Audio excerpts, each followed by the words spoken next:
Hi, it's Kane Hodder, Jason from Friday the 13th. You're watching Slash and Cast. Keep watching, or I'll kill you and your whole family.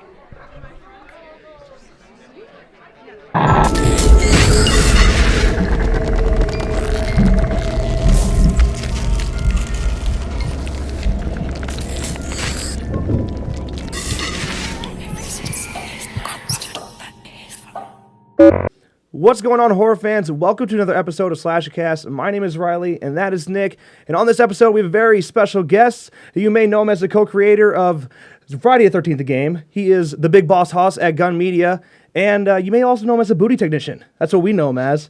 Wes, thank you so much for joining us. I'm here for all your butts. All All your butts belong to me. That is my job. No, but thanks, guys. I appreciate you having me on. It's awesome. I've been watching your podcast for a while, so it's cool to finally meet you guys. Thank you, man. It's an honor. This is cool. We've been wanting to talk to you for a while. We've on Twitter. It's been a thing, but hearing a voice is nice too. Even with my southern accent, right? Southern accents are the best accents. I wish I had one. So you got a handful of questions for me here. Got a couple. We'll jump into fans in a little bit, but my main thing. Can you break down the last few months for you? I imagine it's been extremely stressful at Gun Media. So, can you go through that process a little bit? Sure. Where am I starting? Pre-beta? Yeah, you go right about from the beta. That's when things really started to get crazy, I imagine. Right. Yeah, we didn't sleep the week of the beta, Okay. which was unfortunate because it was also Christmas. So the time that we spent with families was kind of everyone was in sort of a daze and lack of sleep and full of coffee and that kind of stuff. But it was exciting as hell to go through that just to see how fast we shot up Twitch and see everyone having a good time, even though there were bugs galore and people getting stuck and all the issues that were coming from having a real beta.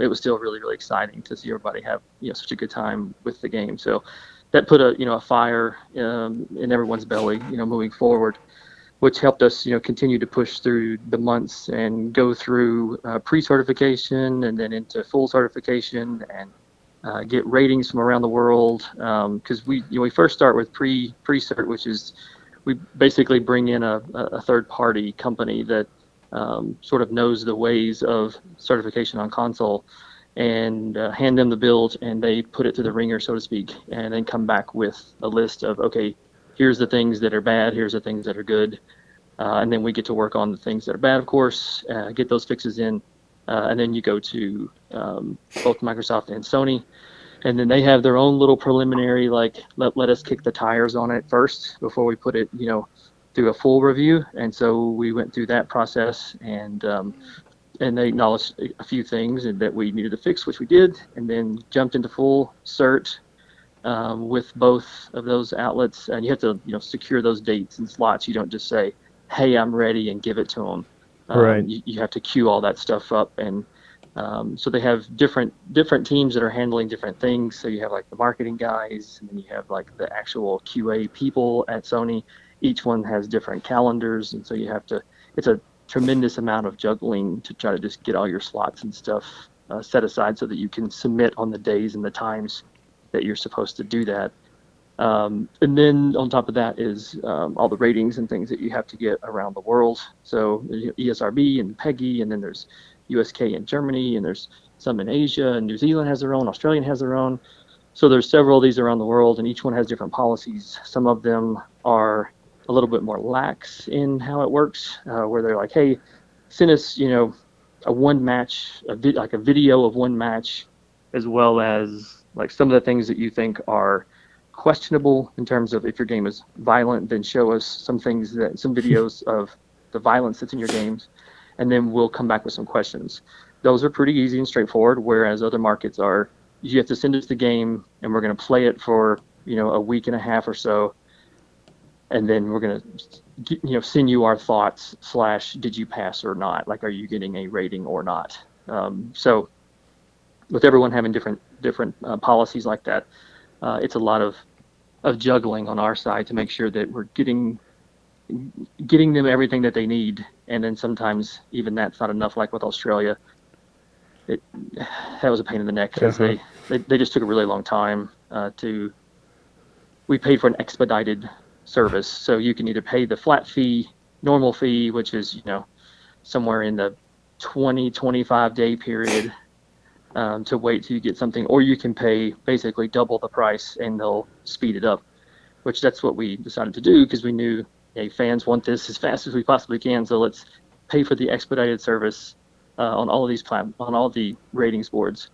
But Australia, even though we paid for the expedited, they waited about a week and a half to tell us, oh, okay, we finally received your information, right? Like we've received your document, your contract, and your payment.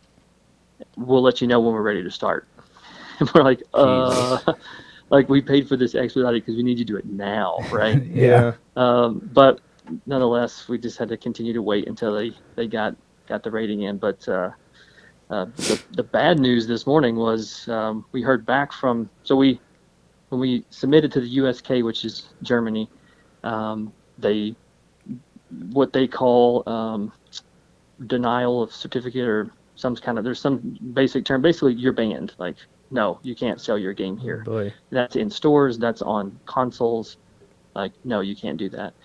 So we appealed it, which is a process. Of course, it has to be filled out in German. So we had to get a guy to help us with that front. And so we submitted the appeal, and they approved the appeal. So we were like, oh, cool, like that's great. But then they said at the bottom, this is going to go back to the board, and then we have 5 days to then overturn your appeal. But as it stands now, we accept this appeal. We're like, great. Well, today was the 5th day, and we got an email from them today saying, we revoke it, you're banned again. Oh, man. Wow. So we're like, what? And like, this is nuts. And I've like called a lot of friends that are like, they work in the industry, and they're like, we've never heard that. It's either banned, and then when you go through appeal, they say no, but you guys got like an approval on your appeal, but then they come back again on the 5th day and say, no, we're taking it back. And so we immediately have to submit more documents and say, hey, no, you said this, so can we re-appeal the appeal and all this kind of, it's just back and forth. But what that basically spells out is we're not going to be available in Germany at launch. Like, there's no way. It's not mathematically possible for as long as it takes for this board to reconvene and they have to play the game again and then resubmit documents. So yeah, it's just, there's no way. So that's a big time bummer. So if there's any backers out there that backed us that are in Germany, we're gonna have to reach out to those people and let them know, like, this is happening. We can give you a refund now, or you can just wait and see if it goes through. Let it be their call, kind of a thing. Jeez, so that's tough. So yeah, it's been a lot of sometimes it's administrative hoops we have to jump through. Other times that's a little bit more technical with some of the stuff that IllFonic has to do. But we're in the home stretch. We've got over the hurdles of the biggest parts of certification, those scary parts. And so now we're right here in the home stretch, so we're feeling pretty confident with everything. But yeah, it's been crazy. It's been not sleeping and stressed, and it's this weird roller coaster of you submit and then you sit and wait, and then you get like one report back, and then you're like, oh, okay, it's not so bad, and then Sony takes a couple other steps and they send another report back, and then everyone's like, oh god, the building's on fire, right? Like, we're like trying to like fix the one thing that they're saying is like, hey, this thing's not working right, and so on and so forth. So it's just up and down, up and down, up and down, which kind of wrecks your nerves, but it's just part of how it goes, Yeah, I'm stressed out just listening to what you just said, so I can't imagine actually doing the process. Yeah. Yeah. Like, it's tough. I mean, out of everything you had to go through, sir, because it's an unbelievable list of things you had to pass, do you have something that stands out as like the toughest hurdle that you had to get over? Well, it's hard to pick one thing because there's some things stem from multiple areas. It's not like VoIP was a little bit of an issue just because, Sony and Microsoft have their own voice chat systems built in, which is how you can, start a party and talk to your buddies and do all this kind of stuff. And that's at a layer that's over and above any game, right? So what we wanted was attenuated proximity chat, which means, not only is it directional in terms of if you hear something from your left ear, someone is to your left, but then also the voice itself will fall off if you walk away from it, right? So people get quieter and quieter until it falls off based on distance. There's not a ton of games that have done it, but in order to do it, you have to basically let Microsoft and Sony know that, hey, we know that we're going to bypass your chats. I mean, you could still make a party if you wanted to, but it's its own built-in chat layer that sort of like supersedes what's there.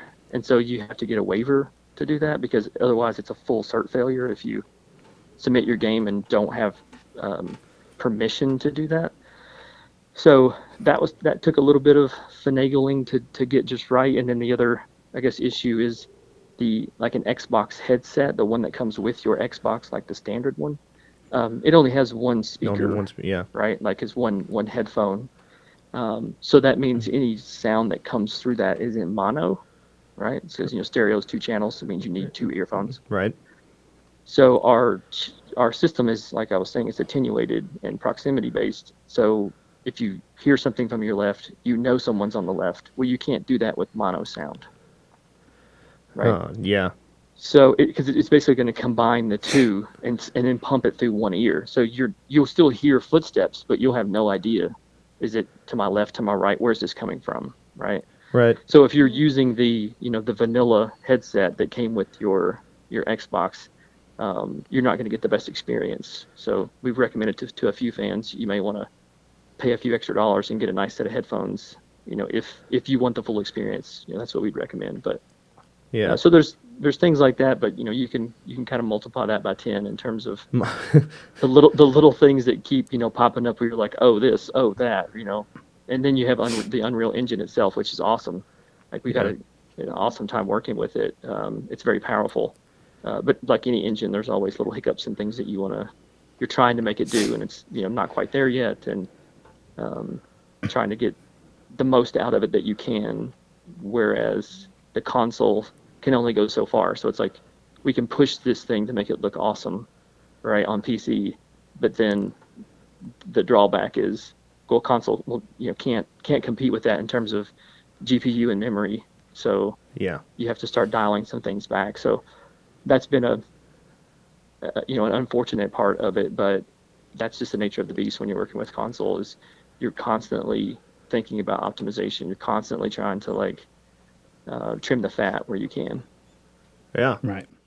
So now that you've gone through all of that process and you finally locked your release date, what does the near future look like for Gun Media? Are you looking to expand? Are you doing other games in the future? Well, I guess that really depends on how successful is the game, right? Like, right. If we launch and it bombs and we get a 30 Metacritic score and everyone hates it, then, well, I guess I'll be working at Home Depot. Right? But if it does well, then sure, I'd love to grow our company, because getting to where we are today with the game, both from a technical achievement with what the game is, as well as the amount of press coverage and brand recognition. Of course, Friday 13th in and of itself is a massive brand, right? Like it's a brand that people know regardless of what language you speak or where you live in the world. Like I was reading some stats and talking to Cunningham and stuff, and it was if you just show the hockey mask, it's as recognizable as if you just show Mickey Mouse, like the ears, around the world. Yeah. Yeah. Like it's at the same level, which is phenomenal when you think about it.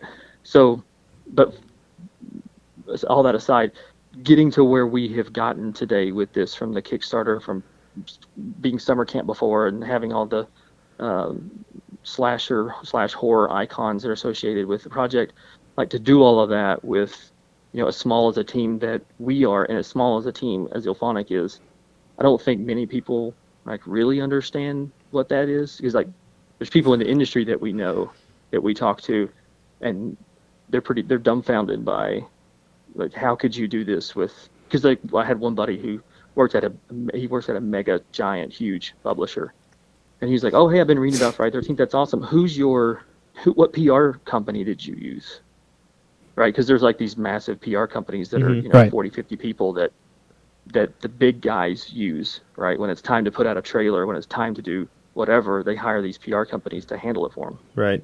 And I'm like, oh no, we did that ourselves. And the guy was like, holy, shit, like how many people do you have? And I'm like, oh, there's four of us. He's like, what? Like how the hell did you do that with four people? And I'm like, I don't know. Like we don't sleep. But there's also like a lot of passion there, right? Like when I get out of bed every morning, there's like a fire there to stick to it and not stop until this thing's done. So, but yeah, I would love to grow the company just so that there are some things I would like to take off my plate, right? Because there's things that we have to tackle, myself and Ronnie and Ben have to tackle, and Randy. Like we're putting on 6-7 hats every day and trying to get all this stuff finished. Where it'd be great if I had someone here that's their only job is to wear that one hat, right? So then I don't have to worry about this one facet, like they're doing it. Right. So that'd be awesome. So yeah, at one point I would love to do that, but again, that all depends on the success of the game. Yeah, for sure. I hope to see it expand. I imagine it's going to be successful, especially considering the success of the Kickstarter and backer kit. So, yeah, I definitely hope so. And seeing what the beta did and the kind of numbers it drew is a really good sign too. Yeah. All right. So here's the thing: we are limited to ourselves when it comes to questions, like we discussed before we started this. But we did give fans the opportunity to submit questions, and of course, I did just that. So we've selected a few questions from names that you might recognize from Discord. Okay. First one comes from Valo, which I imagine you recognize. I know Valo very well. Yeah. Shout out to Valo. What's up, dude? Well, he wanted to say, Gunn has a major passion for F-13, as evident within the game, of course. But where did your love for horror and F-13 come from? It's a good one.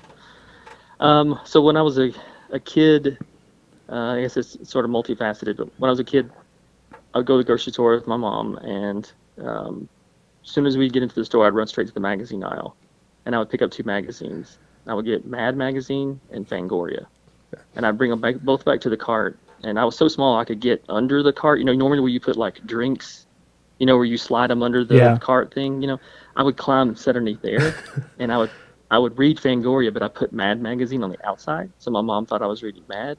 And I would like flip through the Fangoria, and there was this weird, it's almost like a rite of passage. When you were a kid and you'd be at the lunchroom table, elementary school, whatever, and some kid would bring out some kind of like super extreme sour candy, right? Okay. It wasn't good, right? It was terrible, but it was, mega warheads. It was like super hot or super sour, and they put them on the table and they were like daring each other to eat them, right? And you would hear the stories of like, oh, little, Bobby Jenkins or whatever, he put 5 in his mouth one time. No way, right? So it was like this rite of passage, and that's how I sort of viewed horror as well a little bit, because it was the scariness to it. It's like, could you make it through watching these films, right? Like that was like another bragging right. It was like, oh yeah, where I saw the first, Nightmare on Elm Street. I watched the whole thing by myself or whatever, right? And that's what like drew me to Fangoria's, because it was sort of like lifting the veil a little bit, right? It's like showing someone like a couple of the secrets of a magic trick, or then you're like, oh, and you sort of view it differently after that. Yeah. And that's what, like when I would read Fangoria, and then when I would go home at night, my parents had HBO, which was awesome. I bet. And I'd be able to, stay up late at night and see what was on, like the old Tales from the Crypt and, all those great shows. And they would always run, classic, slasher movies and stuff as well, including Return of the Living Dead, which is one of my like top 5 favorite horror films of all time. Not that it's a good, like, it's not good for cinema in air quotes, but it's a great, like, to me, it's sort of like my chocolate ice cream, right? I pop that in. I know it's not good for me, but I love it, right? Like, I love to watch that film. So anyway, but it was more about getting to learn like the tricks of the trade a little bit with Fangoria, and then matching that up with sort of daring myself to watch some of these films, and then got introduced to Friday the 13th, which I think it was just an HBO thing, like one night on HBO. I think I want to say it was part 4. I think was actually the first one I ever saw. So a great way to start. It was, yeah.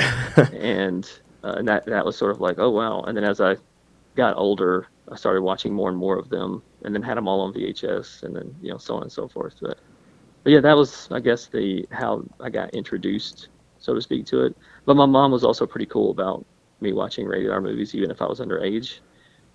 So we'd go to the Blockbuster or their local like VHS rental place, and I'd go straight to the horror section. And I would, at that point, knew nothing about film, so I would just pick whichever had the coolest box art, you know, Yeah. Yep. which leads to a lot of stinkers. But I've seen a lot of bad horror, and I've seen some good horror too. But she was always pretty cool about letting me rent them. Yeah, my parents were the same way. I was cursed as a child, like, since I was like 3. Like, my mom forced me to watch those films. That's how bad it was. Okay, this question comes from Eric Gruser.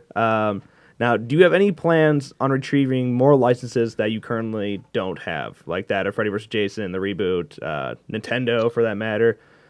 Oh, for like Jason. Yeah, to get more likenesses or Jason whatever. skins. Yeah. Well, we can't get reboot. Like, we know that for a fact. That was taken off the table. That's a bummer. So that'll never happen in the game, at least is what we were told. Who knows? Things could change if the game hits and makes a ton of money. Yeah, I don't know why they That wouldn't. tends to change people's opinion sometimes. But I think reboot was Paramount, and that's a different beast compared to what we're working with now, which is primarily Warner Brothers. So, Right. but is there other that we could seek out? Oh yeah, absolutely. We could, and we've had conversations, and we're going to continue to have them.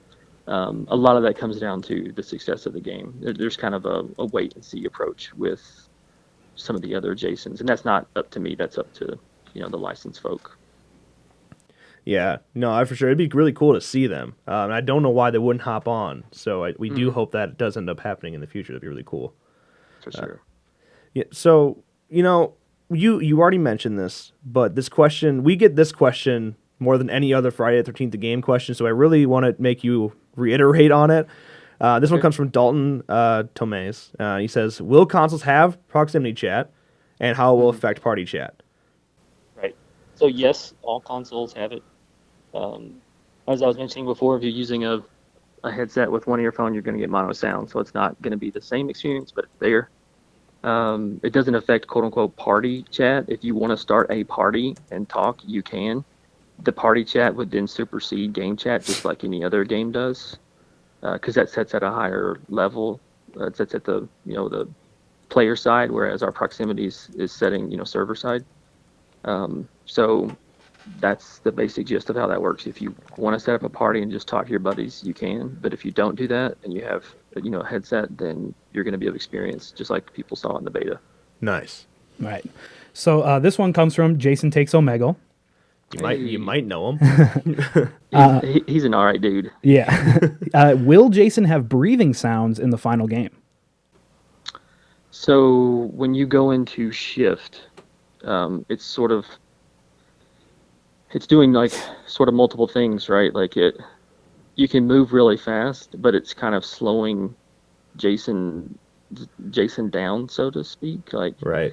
you know how whenever people, if you've seen film and stuff where they show like Ant-Man or some of these other the Flash or whatever it is, right, where stuff gets Right. either big to small or fast to slow. It's like some elements are going really fast while other things are going way slower than they normally do. Yeah. So when Jason goes into shift, if you listen carefully, you actually can hear Jason breathing with his breath hitting the back of the mask. Oh, okay. That's the only time that we have the breathing sound that you can audibly hear. I don't really want to put it into actual gameplay. I mean, I guess if it was just heard by Jason, maybe. Right. But I don't want it to be like a giveaway, right? Like if Jason hits stalk and he's hiding somewhere, I don't want a counselor to walk in and hear, like it's going to kind of ruin it. Right. Right. Okay. So this one is from the Shady One. He wants to know, do you have a time frame for physical copies? Well, the time frame is really falling on the. Well, first and foremost, we have a third party like partner to help us do this, because the process of printing to disk, getting to a warehouse, and then shipping that globally, I don't know how to do it. Right. So we have a partner that does, and so they're working with all these manufacturers around the world, as well as the retailers that are around the world, to make sure that like we get all this stuff lined up. But we're gonna do a short run, like a limited run of physical, basically to get everyone who's back to the game that purchased that, get them a copy like early. And the physical copy that'll hit stores will be much later. But the physical copy that we did on BackerKit, Kickstarter, we're trying to get those out just as fast as we can, but we're kind of at the mercy of the manufacturers as well as Sony and Microsoft, because they have to put their stamp on it, so to speak, to get the discs put out. So as soon as I know more information, I have a date, like I'll put it out immediately as soon as I know. Okay. But as of right now, we don't know, but we're shooting for just as fast as possible. Right. Yeah, totally understand that one. All right, this one comes from Rainskull. Yeah. Yeah. Just kidding. I know that kid. Yeah. No, he's awesome. Like, he's the one that put together the Discord. So, like, yeah. like, He's a great guy. Huge props and high fives to him, because he's managing that community really well. There you go. I bet he just got really giddy over that. You're welcome, Rainskull. There you go. All right. He asked, how much does it cost to run the servers? Well, if we're talking, dedicated servers globally, and pending how many people are on it and playing like concurrently, like during the beta, we were pushing close to $6,000-7,000 a day. Okay. And so that's a pretty good estimate of where it's going to be moving forward. I know, like, that first week that the game's out, it'll be probably higher than that. Yeah. I wouldn't be surprised if the first month's bill was pushing $500,000. Nice. Server. Yeah. Well, not nice for my wallet. Yeah. Yeah. So hopefully, the cost of dedicated servers is significant, and I don't think gamers really understand that. Which it's fine. Like, it's not really their purpose to, but they don't really get it whenever they start playing a game and they're like, how come I have to wait so long for a server? It's like, well, if they had on-demand servers, this game would last about 4 months. Right? Yeah, right. And then they would have to shut it down. And then gamers complain when they're like, how come they're turning servers off? This game is only 2 years old. It's like, well, are they just supposed to spend every dollar they made? Because then what's the point of being a company? Right. Like, it's not. If you think a company is in existence to break even, then that doesn't make any sense, right? Like, the companies wouldn't exist otherwise. You wouldn't be able to make other projects and do other things, right? If you just continue to pay for the servers all the time. But you can do some clever net code to, like, back off some of the servers. You can push people over to more like a client side, just peer-to-peer kind of stuff. So there's some things you can do in there to sort of slowly wind it down. But like when the game first gets going, we're pushing the dedicated pretty hard.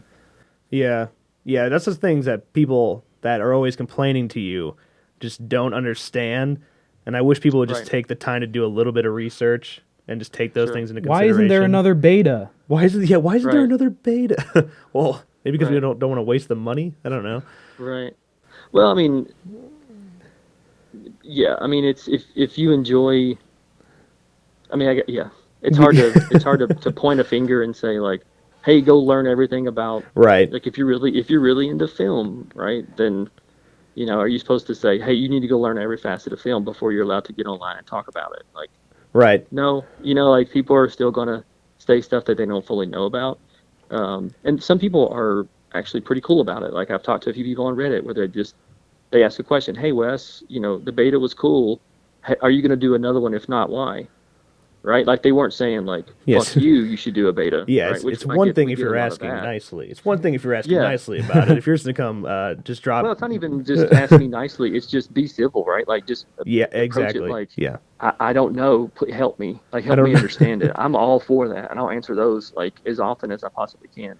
But we also get a whole lot of misinformed people that feel somewhat entitled to, because I thought of the idea of having a beta, you should do it, right? Yeah. Like, and you're like, it doesn't work that way. But whatever. A lot of that too also comes from just the lack of experience and age. Yeah, true. And they'll learn that later. That it actually works like this. But we've tried to be transparent about the process of making games to try to educate and let people understand, like, how this stuff works. Because if you're not proactively seeking it out, like, the information, you're probably not going to get it, because most companies don't take the time to stop and explain steps and explain stuff. They just make the decisions, and you're not informed about why they're doing it. You're sort of left in the dark. So we try to stop and take the time and say, hey, this is happening, this is why. Yeah. Or we're not doing that, and this is why.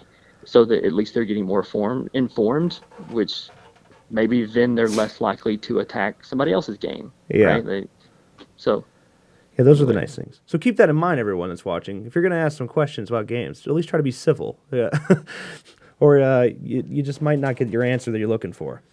Of course, if you're talking to Ben, then he's probably just going to, he's going to send it right back over the fence however you served it, right? Yep. that's kind of Ben's style, so. Yeah. I've learned from experience on that one. All right, so we have one last question. This is something similar to what we ask every time we do an interview on the show. Now, you've done Friday the 13th, but if you could do any horror franchise now and turn it into a game, what would it be? It's kind of a loaded question a little bit. Yeah, it is. Because I'm so focused on Friday the 13th and trying to get the best experience I can with that, it's hard to sort of look away from. It's kind of like saying, do either of you have kids, by the way? No, both college students. Okay. Only 20 and 19 here. Gotcha. It would then try to go down the path with me. It would sort of be like you having your firstborn and then someone saying, hey, if you could have another kid, what would you do different? Or like, what would you, right? Like, it's kind of this weird, like, well, no, like this over here's my child, and I'm trying to like get it going the right way, right? You know what I mean? So it's kind of weird to answer it because I'm so focused on that. But there are a lot of horror and slasher IP that I think is awesome that would make really cool games. Of course, a Nightmare would be awesome. Of course, Halloween would be awesome. Texas Chainsaw would be awesome. Mm-hmm. You can just pretty much point to horror and slasher films and be like, yeah, that you could make a really cool game out of that. So, I have a soft spot for a lot of those. I love the Halloweens. I love part one and part 2 of Halloween a lot. Same. But even the first Texas was like freaking amazing. So, yeah, it's hard to pick one and say that's the one. Right. I think with Nightmare you could do some interesting things with sort of dream, right? Like dream stuff. That right now it's some aspects our hands are tied sometimes with Friday 13th environments, right? Like it's got to have woods and cabins and stuff, unless you say, fuck it, let's go to space, right? Hey. Or let's do Manhattan. Well, the film only was like half a reel in Manhattan. The rest of the time was on a boat. Right? Yep. So there's some aspects that our hands are somewhat tied whenever we want to get creative with some things that we have to kind of stick to. It has to be trees and woods and cabins and lakes and stuff. But with something like Nightmare, it's like, well, it's all dream theory stuff, right? Like we can do whatever, right? We can come up with whatever we want because it's a dream, right? So there's something there that's kind of interesting, at least in terms of like being able to kind of creatively flex your muscle. Yeah, for sure. Well, I don't know. I have a soft spot for all of them. It's hard to pick one. I kind of have another question now, because you said that. Like, is Friday the 13th that franchise that like stands out? Is that your favorite franchise, or is that might be another loaded question there if you have a favorite franchise or not? But within slasher, like Jason, soft spot. Well, here's the thing. I have a soft spot for Jason Voorhees. Like, if you're talking killers, he's my number one. Right? Okay. If you're talking film, Halloween. Because I can respect that. But that's different. It's kind of different, right? Like if you're talking about what's your favorite franchise versus what's your favorite, like, quote unquote film, or what did the most for cinema, right? It always Halloween 1, right? Yeah. So it's sort of, there's so many different sort of ways to look at it. It's such a loaded question when someone just says, what's your favorite insert thing? It's like, well, from what aspect are you asking me, right? Like, because there's some of these things did so much, like The Thing, for example, right? Like, holy shit, the way that thing was shot, mixed with the soundtrack of it, show me something else that's better than that.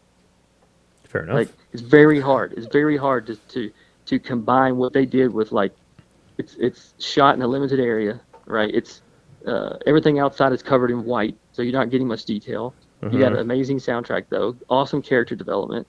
A monster that is, like, it's amazing. All practical effects. Like, there's so many, and then just, again, how it was shot. Like, how Carpenter shot that was like, wow. Like, it's just good. He captured, like, what it felt like. I would assume what it would feel like to be, you're stuck inside, and then you're because you can't get out because the cold will kill you, but there's a thing inside that can kill you too, and you don't know which one it is, and everyone's like, I think it's you, right? Like, it's so awesome. Like, it's hard to find all those elements in one horror movie. So yeah, there's so many things that you can point to and say this was good for these reasons. Yeah, for sure. Yeah, I think that's the best answer we've ever gotten to that question, because it's a lot about how I think. So I like it. That's what we needed. All right. Yeah. I like that. He's like, that was the best answer because that's exactly how I think. See, yeah, you're only right if you say what I'm thinking. That's how it should always be, of course. You've been on the internet too long, brother. Yeah. Been on the internet too long. Yeah. All right, that is Wes Keltner in a nutshell for you. Thank you so much for joining us today, Wes. This was a Dude, pleasure. it was my pleasure. Super Yeah. fun. Like, I love to nerd out and talk horror stuff with other horror nerds. So anytime, guys. Yeah. All right. Thank you guys so much for watching. Editor, roll that outro. Hey, you. Thanks for watching this episode of Slashercast. If you enjoyed, make sure you drop a like and click that box right down there to check out last week's episode. Also, if you want to check out the film the fans are calling the best fan film of all time, make sure you click that box right down there to check out our Friday the 13th fan film. While you're at it, click that circle right there to subscribe to our channel. Never miss a video again. As always, thank you so much for watching, and we'll see you next time.